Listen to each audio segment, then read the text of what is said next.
प्रधानमंत्री पूरे देश को क्या संदेश देना चाहते हैं? सर्वोच्च नागरिक राष्ट्रपति होते हैं और नागरिकों के पैसा से संसद का निर्माण हुआ। ये कोई प्रधानमंत्री जी का घर नहीं बन रहा था जो गृह प्रवेश करने चले गए। जब संसद का नेता बीजेपी के बीच में शामिल हो गए, उन्होंने कहा कि आपने महामहिम राज्यपाल को बुलाया था, इतनी भी जानकारी आपको नहीं है कि महामहिम राष्ट्रपति का चुनाव होता है। वो नॉमिनेट नहीं होते हैं, वो निर्वाचित होते हैं। संसद के सदस्य और साथ ही साथ विधानसभा के माननीय सदस्य वोट डालते हैं। सीधा एक आदिवासी महिला होने के कारण आपने ये अपमान, महिला होने के चलते भी और आदिवासी होने के चलते आपने देश के प्रथम नागरिक का अपमान किया है। यह सर्वविदित है। यह देश की जनता इसीलिए जनता दल ने यह फैसला लिया कि हम उस पूरे कार्यक्रम से बाहर जाएंगे। लेकिन यहां तो सबय धन गोपाल के, हम ही शिलान्यास भी करेंगे और हम ही उद्घाटन भी करेंगे आदरणीय नरेंद्र मोदी जी के द्वारा। इसलिए हमारी समझ है कि सीधे तौर पर राजनैतिक रूप से यह दिमागी साजिश के तहत कि वो आदिवासी हैं, उनको राजनीतिक रूप से अछूत मानते हैं प्रधानमंत्री नरेंद्र मोदी और अमित शाह, इसीलिए उनको उद्घाटन कार्यक्रम से वंचित किया गया है। मंदिर जैसा आकार इसमें नजर आता है, मंदिर जैसा देखिएगा आप। और मैं इसको 2 मिनट में आपको विस्तार से इस पर चर्चा करना चाहता हूं कि प्रजातंत्र के मंदिर संसद में ही जब इतना भेदभाव हो रहा है तो माननीय प्रधानमंत्री पूरे देश को क्या संदेश देना चाहते हैं? सर्वोच्च नागरिक राष्ट्रपति होते हैं और नागरिकों के पैसा से संसद का निर्माण हुआ। ये कोई प्रधानमंत्री जी का घर नहीं बन रहा था जो गृह प्रवेश करने चले गए। जब संसद का शिलान्यास हुआ था तब भी पूर्व राष्ट्रपति जी को नहीं बुलाया गया था, और आज जब उद्घाटन हो रहा है तब भी राष्ट्रपति जी को आमंत्रण तक नहीं दिया गया है। मैं देश की जनता से एक सवाल करना चाहती हूँ, क्या महिला होना एक दोष है, दलित होना एक दोष है, या फिर एक आदिवासी होना दोष है? मैं इस पे हमारे प्रदेश के प्रमुख प्रवक्ता नीरज सर को मैं दे रही हूँ, वो इस पे विस्तार से बात करेंगे। धन्यवाद। पार्टी के प्रदेश प्रवक्ता हेमराज राम जी, अन्नुप्रिया जी, डॉक्टर सागरिका चौधरी जी, इलेक्ट्रॉनिक एवं प्रिंट मीडिया के सम्मानित साथियों, आज का संवाददाता सम्मेलन, आज यह कहा जा रहा है देश के अंदर यह विमर्श का विषय बन गया और बिहार के नेता बीजेपी के बीच में शामिल हो गए। उन्होंने कहा कि आपने महामहिम राज्यपाल को बुलाया था, इतनी भी जानकारी आपको नहीं है कि महामहिम राष्ट्रपति का चुनाव होता है। वो नॉमिनेट नहीं होते हैं, वो निर्वाचित होते हैं। संसद के सदस्य और साथ ही साथ विधानसभा के माननीय सदस्य वोट डालते हैं। तो आप तुलना किससे कर रहे हैं? वो तो महामहिम राज्यपाल को नॉमिनेट किया जाता है और आप तुलना कर रहे हैं महामहिम राष्ट्रपति का। ये सीधे तौर पर भाजपा की जो नौटंकी है, जिसकी चर्चा पहले किया गया कि ये सीधा एक आदिवासी महिला होने के कारण आपने ये अपमान, महिला होने के चलते भी और आदिवासी होने के चलते आपने देश के प्रथम नागरिक का अपमान किया है। यह सर्वविदित है। यह देश की जनता इसीलिए जनता दल ने यह फैसला लिया कि हम उस पूरे कार्यक्रम से बाहर जाएंगे। और कहते हैं विस्तारित भवन के बारे में, क्या क्या बोल रहे हैं भाई? इतिहास को बदलने की कोई कोशिश मत करिए। 1970 में तत्कालीन राष्ट्रपति बीबी गिरी ने संसद भवन के एनेक्सी बिल्डिंग का भूमि पूजन और शिलान्यास रखा था और इंदिरा जी ने उसका उद्घाटन किया था। लेकिन यहां तो सबय धन गोपाल के, हम ही शिलान्यास भी करेंगे और हम ही उद्घाटन भी करेंगे आदरणीय नरेंद्र मोदी जी के द्वारा। इसलिए हमारी समझ है कि सीधे तौर पर राजनैतिक रूप से यह दिमागी साजिश के तहत कि वो आदिवासी हैं, उनको राजनीतिक रूप से अछूत मानते हैं प्रधानमंत्री नरेंद्र मोदी और अमित शाह, इसीलिए उनको उद्घाटन कार्यक्रम से वंचित किया गया है। अब हम इनको बताना चाहते हैं कि जरा देख लीजिए ये कितने बड़े सनातन धर्म का अपमान करने वाले लोग हैं। यह जो संसद भवन है वर्तमान का, इसको जब आप देखेंगे तो ये एक मंदिर जैसा आपको नजर आएगा। मंदिर जैसा आकार इसमें नजर आता है, मंदिर जैसा देखिएगा आप। और मैं इसको 2 मिनट में आपको विस्तार से इस पर चर्चा करना चाहता हूं।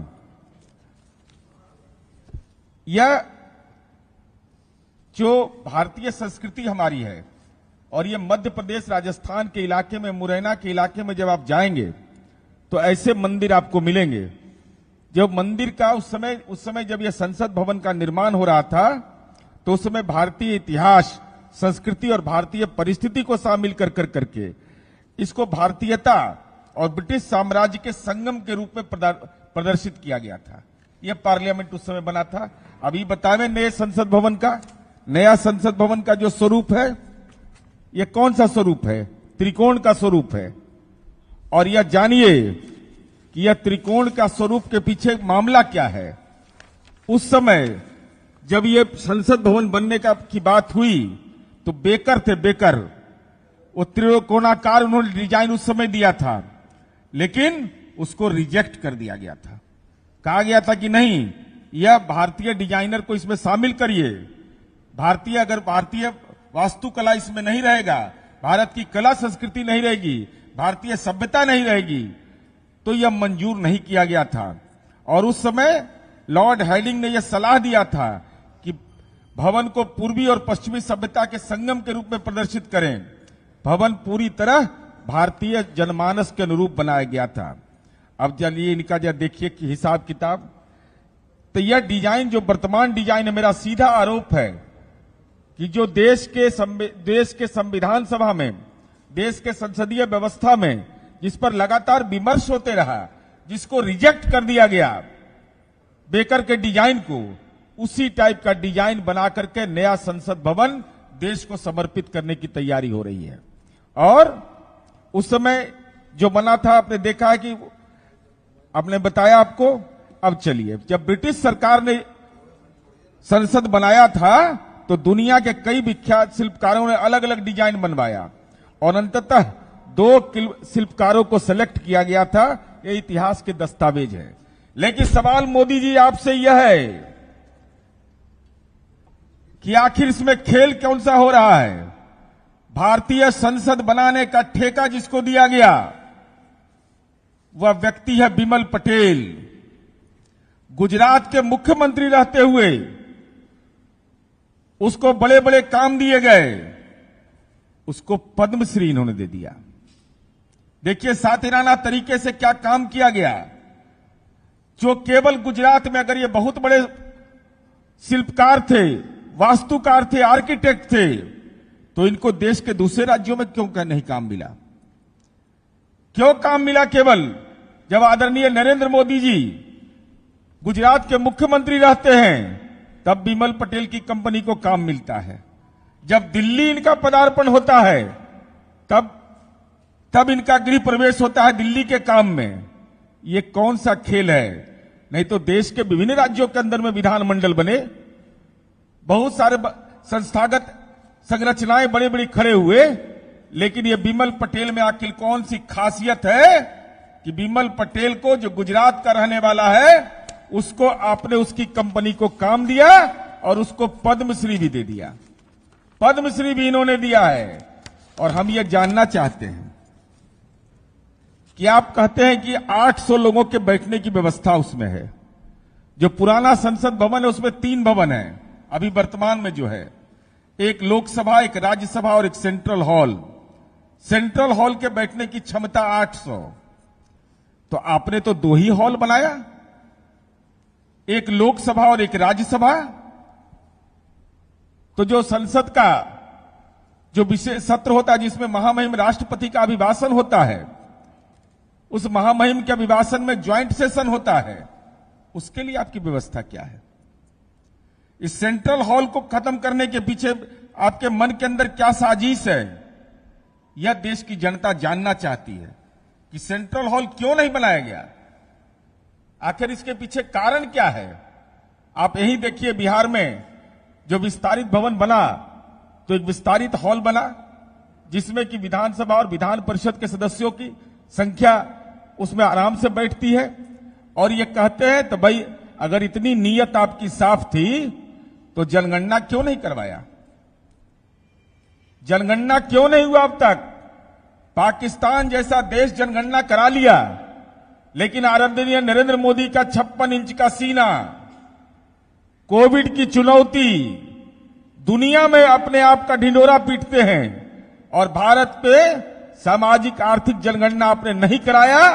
इसके पीछे सीधा है कि आप परिसीमन का काम नहीं करना चाहते हैं और एससी एसटी को जो मिलने वाली सुविधा है उससे उसको वंचित करने का दिमाग में एक राजनीतिक साजिश है कि एससी एसटी को जो आरक्षण मिलता है लोकसभा और विधानसभा में, उस आरक्षण पर कोई नया उसका विस्तारीकरण नहीं हो उनकी संख्या के अनुरूप। नंबर 1, जिस बेकर के डिजाइन को ब्रिटिश हुकूमत के समय रिजेक्ट कर दिया गया था, उसी त्रिकोण के आधार पर आपने क्यों सहमति प्रदान किया?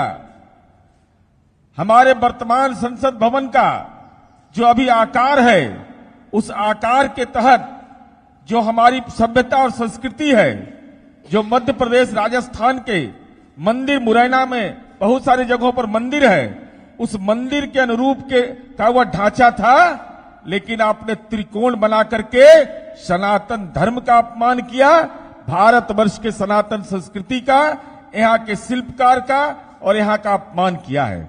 तीसरा सवाल मेरा भारतीय जनता पार्टी से है कि सेंट्रल हॉल जहां ज्वाइंट पार्लियामेंट्री सेशन होता है, वह सेंट्रल हॉल उसमें क्यों नहीं बना, यह जवाब दीजिए। चौथा सवाल मेरा है कि बिमल पटेल में ऐसी कौन सी विशेषता है कि गुजरात में मुख्यमंत्री रहते हुए उसको ठेका आवंटित किया जाता है, दिल्ली जब आप प्रधानमंत्री बनते हैं तब उसको ठेका आवंटित किया जाता है, और जो सनातन धर्म का अपमान करता है, जिस कंपनी को वाराणसी कॉरिडोर का काम दिया गया, जिसने भारत मां का मंदिर तोड़ दिया, जिसने 300 शिवलिंग तोड़ दिया, जो आज लगभग 150 शिवलिंग आज भी लंका थाना में रखा हुआ है, वहां जहां पर बेलपत्र भी नहीं चढ़ रहा है, जहां जलाभिषेक भी नहीं हो रहा है, तो ऐसे और उसको पद्मश्री आपने दे दिया। तो अगर ये बहुत बड़े शिल्पकार और बहुत अच्छे कंस्ट्रक्शन करने वाले हैं, तो देश के दूसरे राज्यों में इनको निविदा क्यों नहीं मिलता है? आखिर कौन सी विशेषता है?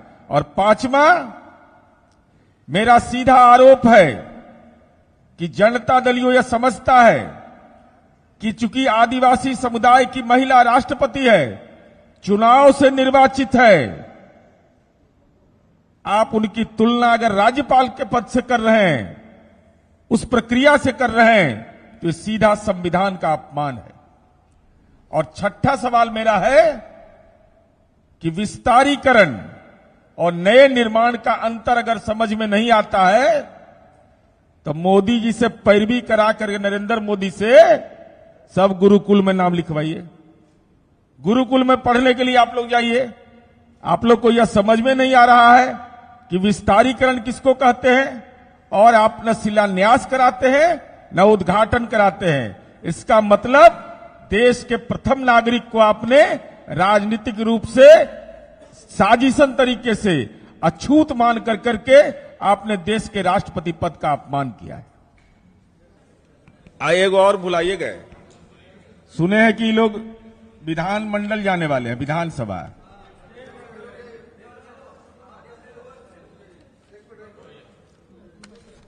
तो वहां पर तो माननीय मुख्यमंत्री जी सुशील मोदी जी का भी नाम लिखा हुआ है, मोदी जी का भी नाम लिखा हुआ है।